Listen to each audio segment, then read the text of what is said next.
Marquette Redettes topped the first class ABC basketball poll this season, and last night in Gwen they proved why they nabbed all 7 first-place votes. To the hardwood, of course, the Redettes taking on the Model Towners in Gwen. Marquette gets off to a fast start here. Maddie Conning goes up for the bucket.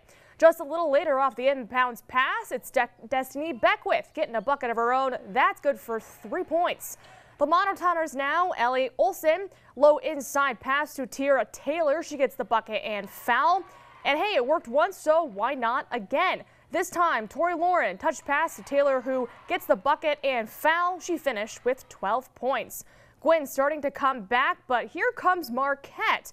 Hunter Vitola takes this one all by herself, scored 2 of her 20 points on the night, and Marquette remains undefeated with a 52-38 win over Gwen. Gladstone traveled to Stephenson. First quarter action. Tori Wengeren misses the shot, but gets the rebound and the putback. She had 10 first quarter points, and the Eagles jumped out to a 12-1 lead. Let's jump to the fourth quarter now. Eagles up 53-52 with 3 minutes left. Leah Wolfer, big steal for the Braves. She finds Anna Carmella, who gets the bucket and one to make it 55-53 Gladstone. In the end, Carmella knocked down a huge open jumper. The Braves hit 8 free throws down the stretch. Alexis St. Cyr added 24 points, and Gladstone escapes with the 66-58 win over Stephenson.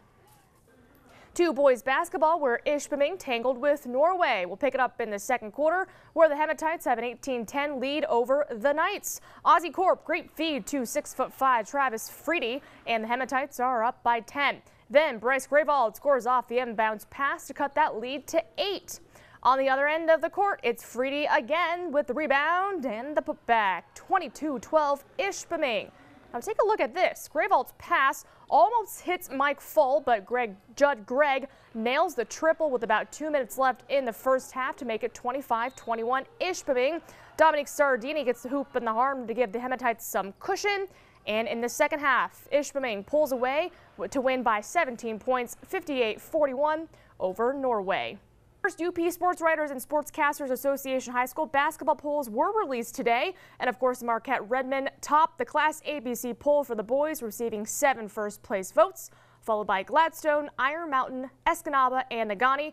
3 other teams received votes in Ironwood, Ishpeming, and Houghton. It's a tight race in the top of the Class D poll. North Central and Cedarville, both undefeated. Jets received 4 first-place votes to take first. Forest Park, Munising, and Lakeland and Hubble round out the top 5. As for the girls, the Redettes, of course, won their game tonight. They topped the Class ABC poll. Calumet also won. They're in second, followed by Sault Ste. Marie, Kingsford, and Gladstone, also receiving votes, Ishpeming, and Norway. And finally, in Class D, St. Ignace took 6 first-place votes. Bark River Harris is in second, followed by Munising, Forest Park, and Newberry in the top 5. Baraga and Wakefield Marinesco also picked up votes. The U.S. Cross-Country Skiing Championships resumed today at the Nordic Training Center in Houghton after sub-zero temperatures postponed the classic sprint races. And this morning, about 8 inches of snow fell in the Copper Country, so volunteers and course groomers had a lot to get done before today's competition. Let's start with the men. And Dakota Black Horse Von Jess from the Bend Endurance Academy took first in the finals in a time of 4 minutes and 23 seconds. Benjamin Saxton from the U.S. ski team came in second, while soon-to-be Michigan Tech Husky Håkan Hilston finished third.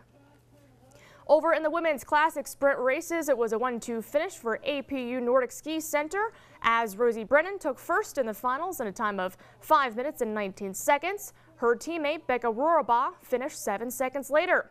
Michigan Tech's Deidre Irwin was fourth in the consolation finals in 5 minutes and 26 seconds, while former Wildcat Rosie Frankowski, who was racing for APU Nordic Ski Center, was fifth. Racing continues on Thursday with the classic mass start races.